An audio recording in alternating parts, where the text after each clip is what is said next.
मध्य प्रदेश के शिवपुरी में चल रही श्रीमद् भगवत कथा के दूसरे दिन बाबा बागेश्वर ने मंच से कहा कि चढ़ मुगलों की छाती पर भगवा हमने लहराया है। कब्र से उठकर देख ले बाबर, मंदिर वही बनाया है। धीरेन्द्र शास्त्री ने आगे कहा कि ये देश प्रभु श्री राम का है और अब देश उनके मार्ग पर आगे बढ़ रहा है। कथा के दौरान उन्होंने कृष्ण जन्मभूमि का भी मुद्दा उठा दिया। बोले, कृष्ण लला हम आएंगे, माखन मिश्री खाएंगे। बाबा ने अपने अंदाज में जोड़ा, जिन्हें दिक्कत हो वो खिसक ले। मुगलों की छाती पर हमने भगवा लहराया है। कब्र से उठकर देख ले बाबर, मंदिर वही बनाया है।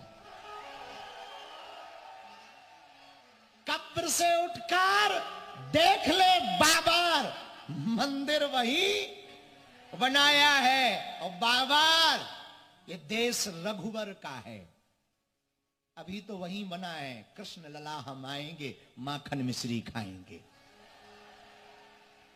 और जिनको दिक्कत हो बेटा जल्दी खिसक लेना। ऑस्ट्रेलिया से मुद्दे पर ज्यादा बातचीत के लिए हमारे साथ आचार्य शैलेश जी मौजूद है। आचार्य जी, बहुत स्वागत आपका जी उत्तर प्रदेश उत्तराखंड में। आचार्य जी, बाबा बागेश्वर का बयान आपने सुना, इस बयान को लेकर आपकी प्रतिक्रिया क्या है? जय श्री राम। धन्यवाद परिधि जी। जिस तरह से धीरेन्द्र शास्त्री जी ने कहा है कि चढ़ मुगलों की छाती पर जिस तरह हमने भगवा ध्वज लहराया है, जिस तरह हमने राम मंदिर पर जी प्रभु श्री राम का झंडा लहराया है, यह वक्त आ गया है कि हम मथुरा और काशी पर भी इसी तरह का ध्वज लहराएं। उन मुगलों के जो चाहने वाले हैं उनके मुंह पर कालिक पुत गई है। जी, हमारा सनातन का यह देश, ऋषि मुनियों का देश, इस देश को जिस तरह से मुगल आतताइयों ने, लुटेरों ने, चोरों ने, डाकुओं ने जिस तरह से हमारे देश की अस्मिता पर, हमारे धर्म पर प्रहार करके जिस तरह हमारे मंदिरों को तोड़ करके उस मस्जिद बनाए थे, मुगल बाबर कहें या किसी भी मुगल शासनकाल के किसी भी आक्रांताओं की बात करें जी, इल्तुतमिश से लेकर के कुतुबुद्दीन ऐबक से लेकर के किसी का भी बात करें, सब लोगों ने हमारे सनातन के मंदिरों पर वार किया। हमारे नालंदा विश्वविद्यालय जैसे जगहों पर आग लगा करके हमारे धर्म ग्रंथों को जलाया। जी, उन सब आतताइयों के चाहने वाले और उनके वंशजों को उनके मुंह पर कालिक पुत गया। कल जिस तरह से राम मंदिर के ऊपर भगवा ध्वज लहराया है, मुझे पूरा विश्वास है कि नरेंद्र मोदी जी के काल में ही काशी के और मथुरा के स्थान पर भी मंदिरों में जी भगवा लहराए जाएंगे। और ज्ञान वापी मंदिर है, था और रहेगा। वहां से मस्जिद शीघ्र अति शीघ्र नष्ट किया जाएगा, हटाया आचार्य जी, कुछ लोगों का मानना यह है कि अगर इस तरीके से जाएंगे, SIR वहां पर लगेगा और सबको लाठी से मार के भगाया जाएगा। इस देश में कोई भी बांग्लादेशी और रोहिंग्या नहीं रहेगा। और इसके बाद जो कट्टरता दिखा रहे हैं मुसलमान लोग, उन्हें यह भूलना नहीं चाहिए कि यह ऋषि मुनियों का देश है, यह संत महात्माओं का देश है। और परशुराम जी को ना भूलें, परशुराम जी का ही यह भूमि है। जी, मैं कोई ललकार नहीं रहा हूँ, सत्य से अवगत करा रहा हूँ कि जिस तरह से बाबरी मस्जिद बनाने की बात कर रहे हैं पश्चिम बंगाल में अविलंब राष्ट्रपति शासन। शैलेश जी कह रहे हैं कि 6 दिसंबर को नींव रखी जाएगी उसकी। पश्चिम बंगाल में अविलंब ममता सरकार को हटा करके वहां पर राष्ट्रपति शासन लागू कराना चाहिए और राष्ट्रपति शासन के अंतर्गत ही वहां पर चुनाव होनी चाहिए। और मैं भविष्यवाणी कर रहा हूँ, इसको लिख लीजिए और रिकॉर्ड कर लीजिए कि ममता बनर्जी ध्वस्त हो जाएंगे 2026 में और वहां पर भारतीय जनता पार्टी की सरकार होगी। जी आचार्य जी, एक सवाल यह भी कि जिस तरह से सनातन को लेकर लगातार विपक्ष जो बयानबाजी करता है और साथ ही साथ अब कई ऐसे लोगों के बयान भी सामने आ रहे हैं कि हमें तो निमंत्रण ही नहीं दिया गया, अब उनको लेकर भी क्या कुछ कहना चाहेंगे? साथ ही साथ जो धीरेन्द्र शास्त्री का बयान भी ये सामने आया है जिसपे उन्होंने कहा है कि मुगलों की छाती पर भगवा ने लहराया है, कब्र से उठकर ले बाबा मंदिर भी वही बनवाया, बाबर मंदिर वही बनवाया है। अब इस बयान को लेकर राजनीति भी जरूर होने वाली है, उन लोगों को भी क्या कुछ आप कहना चाहेंगे? देखिए, जो मुगलों के औलाद हैं, चाहे वो विपक्षी हैं या भारत में रहने वाले कट्टर मुसलमान हैं, जो भारत में सहृदय वाले मुसलमान हैं, जैसा कि आपने देखा जी कि जिनके पिता ने वर्षों तक लड़ाई लड़ी राम मंदिर के खिलाफ, उस व्यक्ति ने जिस तरह से हमारा स्वागत किया राम मंदिर में, जिस तरह से उन्होंने हमारे राम मंदिर में जा करके और इस ध्वज रोहन में सम्मिलित हुए, ऐसे सहृदय वाले मुस्लिम भाइयों के लिए तो मेरा ऐसा मानना है कि प्रभु श्री राम उनके भी आराध्य हैं, उनके भी अपने हैं, लेकिन जो कट्टर आताताई हैं जी उनको आने वाले समय में योगी जी भी सबक सिखाएंगे। यह देश सनातनियों का है। आचार्य जी, आपके और पास मैं 2014 लौट रही हूँ, से हमारे साथ नाजिम खान मुस्लिम स्कॉलर भी जुड़ चुके हैं, उनके पास भी चलते हैं, उनकी राय भी जान लेते हैं इस बयान को लेकर।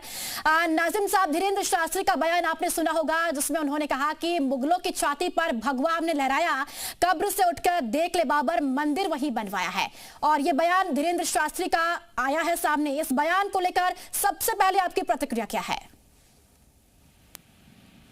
हेलो, मेरी आवाज नाजिम अब तक आ रही है? जी, आपकी आवाज आ रही हाँ, है। आवाज। हाँ, देखिए, जिस तरीके से यहाँ पर कहा गया है कि बाबर की छाती पर, तो मैं ये कहता हूँ कि बाबर की छाती नहीं है, भारत की पावन धरती है, पवित्र धरती है। तो भारत के पावन धरती पर अगर झंडा फहराया जा रहा है तो भारत के लिए बहुत अच्छा है, लेकिन अगर बाबर की छाती अगर यहाँ कही जा रही है तो मुझे लगता है कि कहीं ना कहीं भारत की जो पावन धरती के साथ है ना कहीं एक इस तरीके का माहौल बनाया जा रहा है। वो कहा जा रहा है कि हाँ जी देखिए, भारत की धरती नहीं है, बाबर की धरती है। तो इस तरीके का बयान नहीं होना चाहिए। और रही बात दूसरी कि भाई ये बाबर की बात आप लोग करते हैं और कहते हैं कि जी हमने यहाँ पर झंडा लहराया, तो हमने तो देखा था कि माननीय नरेंद्र मोदी जी ने राम मंदिर का जो झंडा था, ध्वज बोलते हैं इसको, वो लहराया था, यानी कि राम मंदिर पे लहराया था, ना कि बाबर की छाती पे। ये दोनों चीज अलग अलग है, बाबर की छाती और राम मंदिर का। तो मैं तो ये कहना चाहता हूँ कि देश संविधान से चलता है और संविधान के अंदर हर किसी को अपनी अभिव्यक्ता की आजादी होती है। और इसके साथ अगर ये हमारे भारत की पावन धरती को बाबर की छाती कहना, ये बिल्कुल गलत है। ये आचार्य जी आपकी प्रतिक्रिया यहाँ पर चाहूंगी। देखिए, हाजी नाजिम भाई जो बोल रहे हैं, इनको यह समझना चाहिए कि बाबर की छाती का अभिप्राय है कि उस पापी आदाताई ने जिस तरह हमारे मंदिर को तोड़कर उस पर मस्जिद का निर्माण करवाया था, वह स्लोगन बोला जा रहा है, न कि यह बाबर की धरती है। धरती है प्रभु श्री राम की है, यह धरती परशुराम की है, यह कृष्ण की धरती है, यह धरती बाबर की नहीं है। बाबर की धरती का अभिप्राय यह है कि जिस तरह से बाबर ने हमारे मंदिरों को तोड़ा था।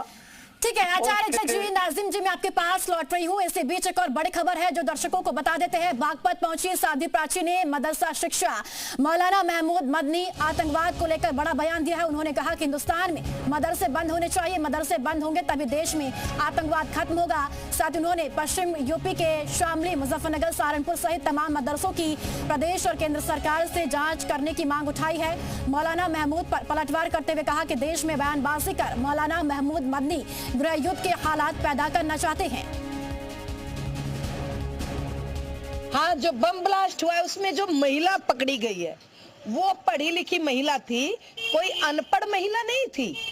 और उस महिला ने न जाने कितनी महिलाओं को आतंकवाद की ट्रेनिंग दी होगी, वो भी मदरसे की पढ़ी हुई है। इसीलिए कह रही हूँ इन मदरसों पर रोक लगनी चाहिए, मदरसे समाप्त होने चाहिए।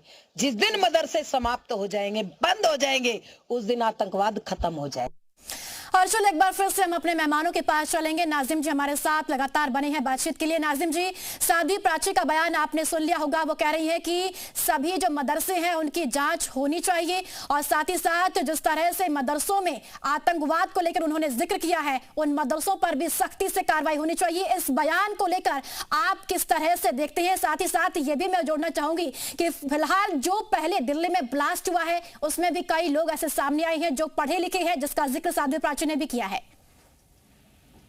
हाँ, देखिए, दिल्ली के अंदर जो घटना घटी थी उसका हम लोगों को बड़ा दुख था। हमने कठोर शब्दों में मजम्मत की थी और हमने कहा था कि यहाँ पर आतंकवादी चाहे वो किसी भी शक्ल में हो तो उसको सख्त से सख्त सजा मिले, ताकि भारत के अंदर कभी भी इस तरीके की घटना ना घटे। और रही बात है, अभी इन्होंने कहा कि मदरसे के अंदर, तो भाई मदरसे के अंदर से तो हमने देखा था कि भारत के पूर्व राष्ट्रपति डॉक्टर राजेंद्र प्रसाद जी ने भी तालीम आफ्ताब थे, भारत के मुंशी प्रेमचंद जी ने भी मदरसे तालीम आफ्ताब थे, और राजा राम मोहन राय जो सती प्रथा को रोकने वाले थे उन्होंने भी मदरसे से तालीम आफ्ताब ली थी। जो मदरसे से तालीम लेने वाले लोग बड़े अच्छे महान पुरुष है, उनके बारे में अगर इस तरीके के ये कि मदरसे से आतंकवादी गतिविधियां होती तो इस तरीके से सियासत बयान है, और सियासत को लेकर इस तरीके का बयान देकर मदरसों को टारगेट किया जाता है, मदरसों को बदनाम करना का जो एक कवायद है, तो इस प्रक्रिया को आगे बढ़ा रहे हैं। और जबकि हम ये चलिए नाजिम जी, बहुत शुक्रिया बातचीत के लिए। आचार्य शैलेश जी, आपका भी बहुत शुक्रिया बातचीत के लिए।